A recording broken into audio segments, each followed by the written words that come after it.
இப்போலாம் ரேராக இருக்கக்கூடிய ஒரு புக்கை நம்ம படிக்கணும் அப்படின்னா அந்த புக்கை எத்தனை ஜெராக்ஸ் வேணால் நம்ம பிரிண்ட் போட்டுக்கலாம். ஒருவேளை பரீட்சைக்கு வேணும் அப்படின்னா மினி ஜெராக்ஸ் கூட போட்டுக்கலாம். கண்டிப்பாக இது எல்லாத்துக்குமே ஒரு ஆர்ஜின் அப்படிங்கிறது இருக்கும் இல்லையா?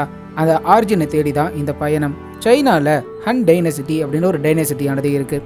கிமு 206 கிபி 220 வரைக்கும் இந்த ஹன் டைனசிட்டியானது சைனாவை ஆண்டிருக்காங்க. கிபி 105 சீனாவில் நீதிமன்ற அதிகாரியாக இருந்த காய்லூன் அப்படிங்கிறவர் தான் காகிதத்தை கண்டுபிடிச்சி டெவலப் செய்ய ஆரம்பிச்சிருந்திருக்காரு.